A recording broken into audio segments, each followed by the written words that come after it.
The Rajasthan Royals probably left their hotel room yesterday evening thinking that they'd come back, put in a nice buffet, and put their legs up and probably go to sleep. But what really happened was they were served Hyderabad biryani and by large portions by the Sunrisers Hyderabad, with them picking up a very, very big 8 wicket win in the context of things. And the Rajasthan Royals just looked like a side which didn't put up too much of an effort yesterday. Sunrisers, on the other hand, a very important win for David Warner's men, and that can really, really improve their chances of making the playoffs. Welcome to Sportskira's IPL series Power Play. I'm your host Prasen Malkal, and as always, we're joined by cricket expert Indranil Basu. Indranil, Manish Pandey stepping up finally to the plate. You know, we've spoken about how he hasn't been able to convert his starts into big knocks. But yesterday, he really, really produced a classy half century, and it was also pretty fast, which really, sort of orchestrated SRH's win yesterday. No, I'm totally in shock. In fact, the way he played, I was wondering what he had for breakfast and what he had for lunch. You talked about Hyderabadi biryani. Hyderabadi biryani is a junk food, and if you have it on regular basis, you won't be able to display great skills. You won't be able to, show your skill set on the field. And I don't think he had Hyderabadi biryani for sure, but he had something really nutritious because otherwise, you can't produce those six. I think how many over boundaries did he strike? He did struck about. He scored 8 sixes. 8 sixes, yeah. I think with biryani you can't do that. You need a lot of nutrition to be able to do that, and he was phenomenal. Something which I've been talking about in T20, which Manish Pandey wasn't doing as a batsman. He scored at 176 over 176 strike rate, Prasen, which is I think phenomenal at that order. I was a little surprised when he was pushed up again because he was batting a little down the order, and they definitely came up with a plan. And on a Dubai track where everyone is winning the toss and batting first, Warner won the toss and very conveniently opted to field. And thanks to their bowling lineup, they could restrict Rajasthan to a sort of score and they have a very power pack batting lineup. They have amazing.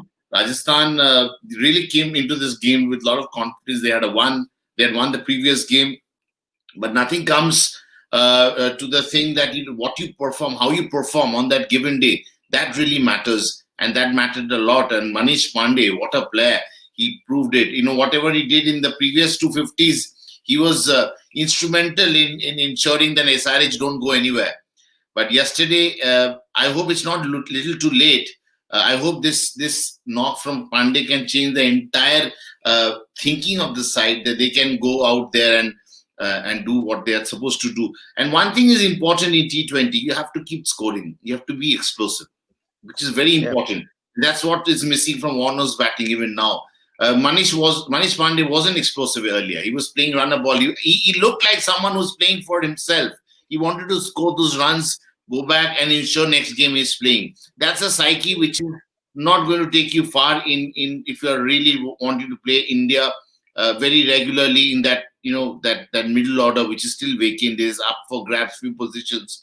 So I think Manish Pandey did a world of good to his confidence, to his game, to his batsmanship by scoring those runs and showing to the world that everything is not over with him. We thought he's taking too many dot balls, which is what he was doing earlier, and now he's doing well. We have to praise, call spade a spade. And congratulations, Manish Pandey, for creating that sort of aura on the field. Yeah, but before Manish Pandey scored that half century and was ably assisted by Vijay Shankar, the Rajasthan Royals, Sunrisers won the toss and opted to field, which was a different, it was a change from what we've been seeing. But the Rajasthan Royals batsmen didn't seem to get going. Uthappa scored a few boundaries, Samson scored a few boundaries and was looking fluent. But again, they didn't really convert their starts into big knocks, and they were also slightly slow, in my opinion, which just took them to 154 for 6 at the end of their 20 overs. So in a way, did you think that that the approach from the Royals was missing, or that intent was missing with the bat?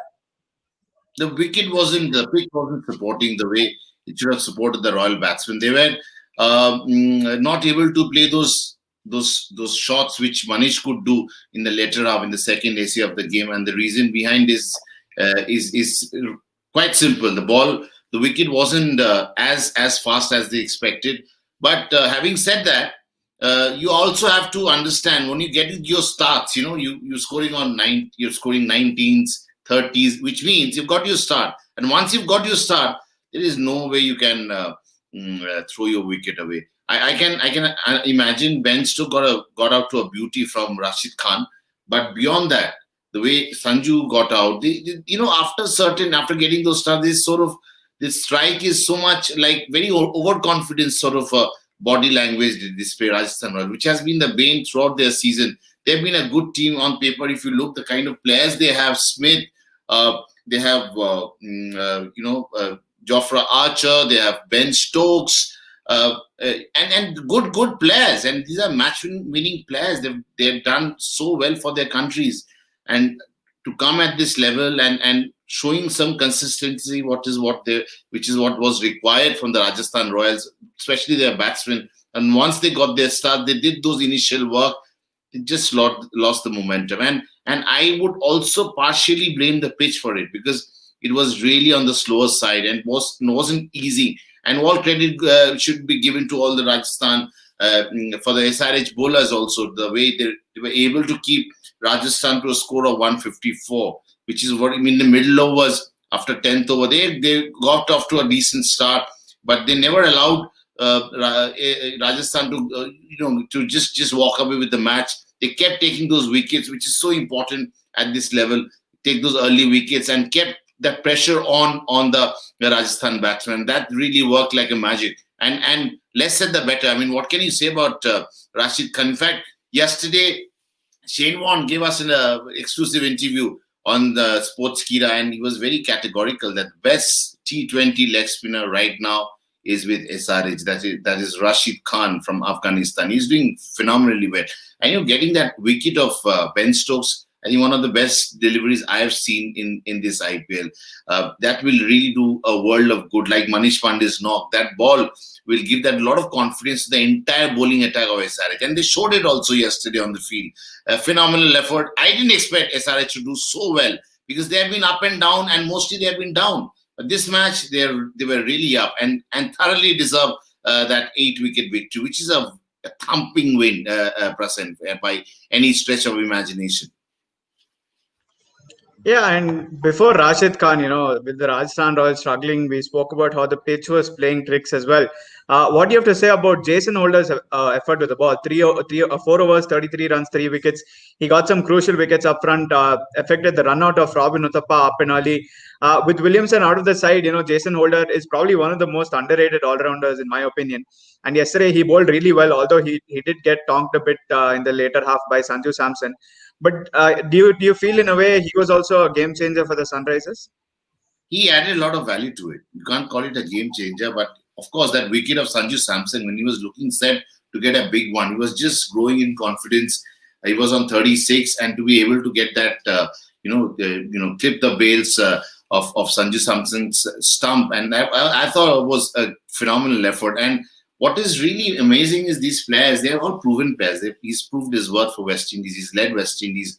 And, not getting a chance also at the tournament. All of a sudden, you're picked for a game where it's a must-win situation for SRH. And to be able to come and perform, that speaks volume about a character of a cricketer, which Jason Holder did prove. And, of course, I agree with you. He's a very, very much an underrated all-rounder. He's not as celebrated as some of the all-rounders they have from the same part of the world, which is Russell, Bravo, or let's say even a Darren Sammy, who's not playing. He's captain West Indies to World Cup wins, World T20 wins. So which is why I believe Jason Holder coming and showing his a little bit of tricks with the ball, it was a phenomenal effort. And coming in place of Williamson, who's again a big player, captain of New Zealand, phenomenal effort. Overall, a very, very good, a clinical performance from the Sunrisers Hyderabad. Yeah, and coming to the Sunrisers batting effort, Jofra Archer just seems to be taking David Warner's wicket for fun. And last match, he even got an Xbox. He rather it was a tweet, and we don't know how much that will come true. But it just seems like Warner's struggling really in this competition. Yesterday also, he was trying to fish outside the off stump, but he got a Jaffer to actually get out to Jofra Archer. So. In a way, is Warner's struggles also going to have an impact on SRH's chances in the matches going forward? No, that's what I pointed out, Prasan, earlier, that he's not looking as explosive he used to before. He's getting those runs. He's got those 50s. He's missed out opportunities to take the team over the rope. He's done all that, but he's not looking the same Warner which he looks to be, which he used to look earlier, which is a little worrying. But he's leading the side. He's getting those runs. He's playing. You get that pressure. He's getting bogged down under pressure, which is what is affecting his free flow. You should, keep flowing. Your run should come easily. Should get those fours and sixes very easily, which Warner is struggling at this point for sure. Something, this is how cricket is, but this is something the team has done well. That should give him a lot of confidence. He should come back with a lot of vengeance in the next match and change things around. And please play those explosive shots, which is so important, which Manish Pandey showed he could do it. Earlier, he wasn't doing it. And then if Manish Pandey can do it, it's not far away from Warner showing those, explosive nature. 83 balls of 47 deliveries, 83 of 47 deliveries is a phenomenal score. And Warner would obviously take a leaf out of Manish Pandey's batting yesterday. And I'm sure he's going to come back strong. But one thing is he's getting those runs, but his strike rate is not that great. He's not, I'm repeating again, he's not able to, hit the ball outside the boundary. You need over boundaries in this format. If you're not able to hit the sixes, you have no right to bat up the order. Yeah, absolutely. But I mean, it's not the case of Johnny Best also scoring runs. Even he failed yesterday. But it was a fantastic performance from two batsmen who've been really bogged down by situations, bogged down by fans. Manish Pandey. We've spoken about how he's not been given chances, and even in the chances this IPL, he's gone very slowly. Vijay Shankar's been in and out of the team, and he's not really heralded as a batsman of sorts, although he is very classy when he can get going. But both of them scored half centuries and really lifted the side to an important win. And what was the biggest feature was that they managed to take their side across the line, both of them in that partnership. So, how important is this considering that we've always documented SRH's middle order was in this season? When other day, when Shikhar Dhawan got his second 100, first batsman to get one. So I was discussing how it's important for every batsman to go out there, not to hit the ball earlier. You have to occupy the crease. Once you occupy the crease, and based on the nature of your batting prowess, you will start hitting the ball. So one thing which was important yesterday about Vijay Shankar, he was there. He wanted to give that support to. It was a constant support to Manish Pandey, which is so important. Rotate the strike, not get carried away what the other partner is doing. Try to help the team in every possible way, which he did. And the best thing was to occupy the crease. So it is so important at this level. Once you do that, runs will come. You don't have to hit the ball. It comes naturally. It flows like a river. If you pre-plan something that I'm going to hit the ball out of the park, it will never happen. Cricket is not played like that. And some players like Shikhar Dhawan has showed it time and again. Yesterday, Vijay Shankar has not been scoring runs and not been taking wickets. He was dropped also yesterday. He played the game and he made most of it and played, that was involved in that match-winning partnership with Manish Pandey, which changed the course of the game. Phenomenal effort, but the basic is he occupied the crease. That made all the difference along with Manish Pandey, because Pandey was taking his chances and really paid a rich dividends because they formed a partnership and there was a flow. There was a definite flow. When you see someone scoring like first 5-10 runs or hit two or three sixes, you exactly know the situation that this guy is going to walk away with the match. This is how cricket is. It's a game of confidence, and confidence comes from how you start your innings also, which is very important. Manish Pandey yesterday, for instance, he didn't, had any inhibition. He didn't try anything funny. He just played the ball as per the merit, and he he didn't try anything extravagant. He just wanted to go there, go with the flow. When you have a flow with you, ride that flow, which Manish Pandey did. And now he must be smiling, must have had a great breakfast after a superb knock yesterday. And I'm sure he's going to get better. This knock should give him that kind of mind space that he can really play as per the situation, which is very important for any batsman batting up the order. Yeah, he probably deserved a biryani after that innings yesterday. And, there was a cake cutting session when Holder, him, and Vijay Shankar cut the cake. That's all a part of the celebrations, and good to see teams really involving in those sort of festivities. But I just want to speak a little bit about the Rajasthan Royals bowling also. They've always depended on Jofra Archer throughout the season. But off late in the last few games, we've seen Shreyas Gopal and Rahul Tewatia doing well. Yesterday's match, we saw Tewatia 4 overs is 25 runs, Shreyas Gopal 4 overs 32 runs. But apart from these two, and obviously Jofra Archer, Karthik Tyagi was very expensive, and they haven't been able to bowl the entire quota of Ankit Rajput and Ben Stokes. Is this an issue considering that Abu Dhabi is turning to be a little pace friendly, and the spinners, they're doing well, but are they really bankable, and do they need to find a way to get someone else in place of Ankit Rajput? I don't think they can change much because they're nearing. This is almost the fag of the league. You have what you have. You have to make best of use of it. You've seen all the players. They haven't been consistent. That's the word. They had a good team. They had one of the best teams in the competition. And all the teams are good enough. But someone has to lose. So, but it was Rajasthan which was losing all the games. And close games they lost. They got into winning position. And somewhere something was lacking. Something was lagging. Something which could have taken them over the rope.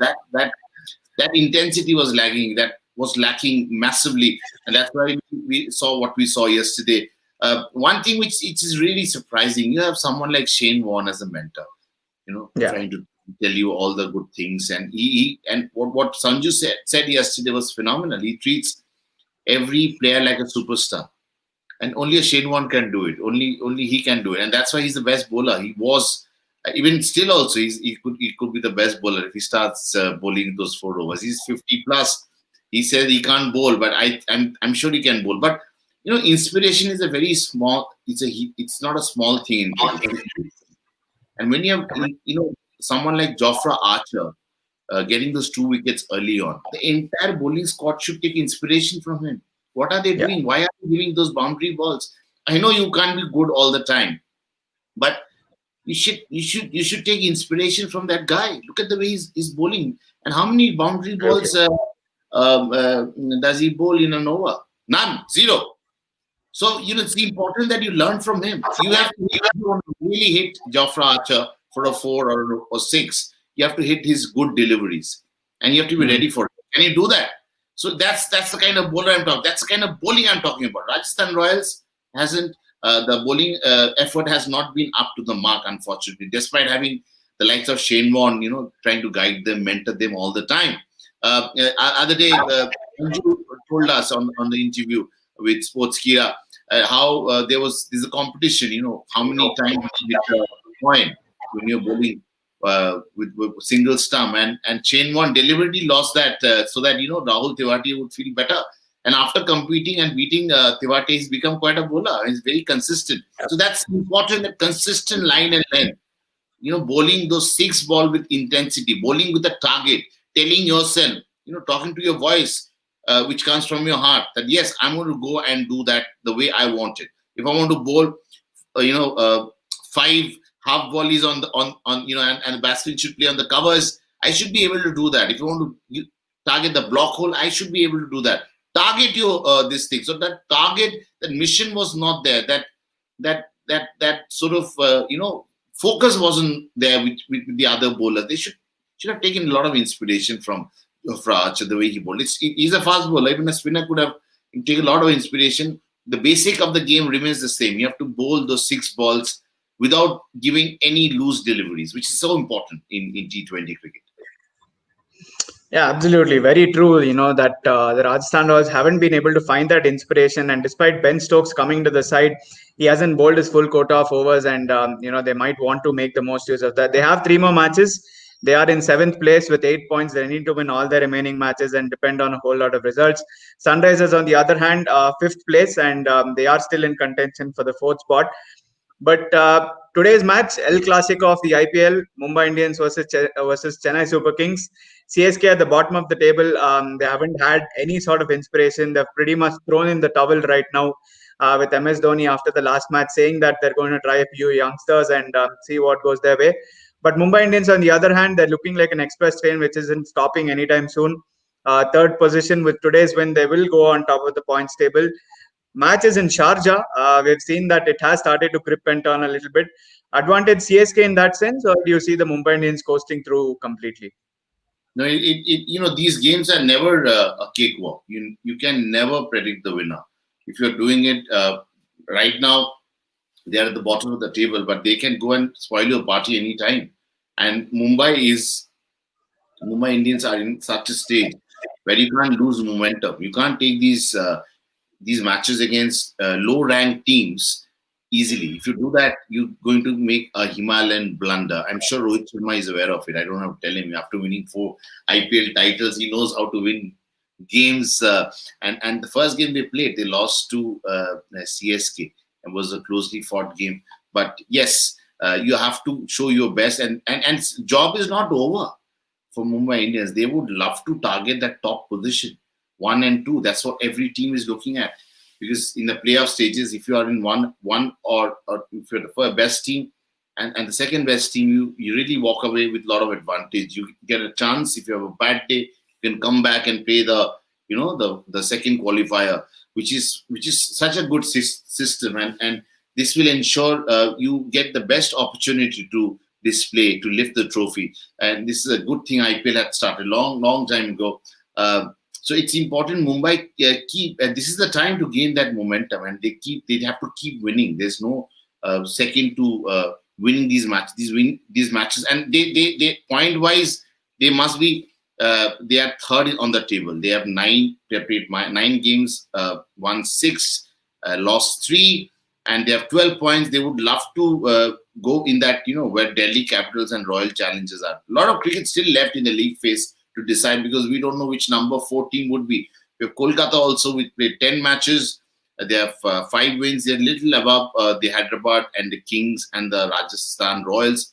With Rajasthan losing the plot, I don't think it's a good news somehow for the Kings and the Sunrisers to give a stiff competition to Kolkata Knight Riders. But Mumbai, they're safe, but they still have to go ahead and they have 5 more games. They will have to do really well. And these games against Chennai Super King, which is a bottom-ranked team, you can't just take those situations easily. You have to go out and still show your might. You have to still tell the world you're the defending champion, which they have been. They have been very clinical. They have lost games also. They have lost games in the past. They have lost to Kings 11 Punjab. We know how they lost it.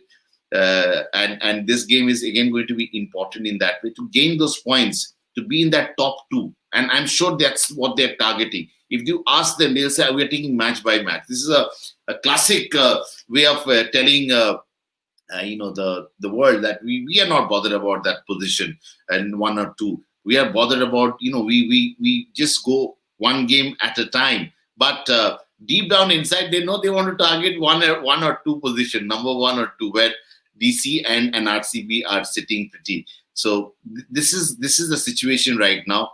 Important game for Mumbai to enhance their might, to enhance their lead, to show the world they are the defending champions. They're going to go all out with it.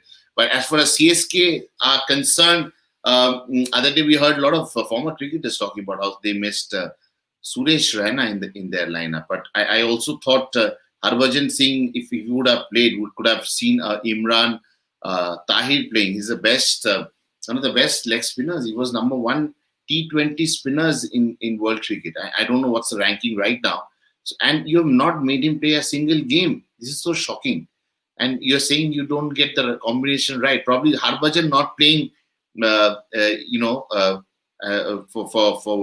CSK this season has also hurt them their chances a lot more. As much as I would say as much as not having Suresh Raina in the middle order, because he was a very, very important cog in the wheel, and he was missing completely from the season. Efforts were on from his side, I know for sure, to come back, but somehow he wasn't up for it. The team wasn't up for it. There was an ego clash, and what happened? They're at the bottom of the table. Next year they would definitely need to revamp the entire system. Probably get a new captain. I might sound a little anti-Dhoni, but this is how it is. If you want to win, you have to be little, destructive in a way. Little. I mean, you can't have it's like a set of sort of corporate kind of a thing. I mean, Chennai has always, as I said in the past, present, they have paid the price of being loyal to their players. Players have been loyal to them, but there is a time when it comes when you have to move on, and some of the players definitely need to move on before the next season starts, and they will have to play for pride, and it's going to be, as exciting as it was in the previous encounter they faced, which was the opening game of the IPL. Yeah, definitely. It's going to be a very, very exciting clash because again, lot at stake for the Mumbai Indians, a top position up for grabs. And the Chennai Super Kings, if they win today's game, they will probably go into seventh place, and the Rajasthan Royals will come one place down. But again, as you said, CSK need to find some other spark. They probably might not have MS Dhoni. They'll need to move on, and they'll need to look towards the future. But again, a lot of importance on this match because again, nevertheless, it is still the El Clasico of IPL, and we'll have the analysis of the playing 11s and all the fantasy tips coming to you at 7 p.m. Today evening as part of Sportskira's IPL series Power Plays preview show. We will be talking about the playing 11s and how the teams are lining up, what we can expect, and also give you the playing 11 for our fantasy side. But for the review show of Rajasthan versus Hyderabad, where the Sunrisers Hyderabad picked up a massive 8-wicket win, that's it from us, our cricket expert Indranil Basu and myself, Prasen Magal. Thank you so much, viewers, for tuning in, and do join us at 7 p.m. today for the preview show. See you. Thank See you. you, everyone. Bye.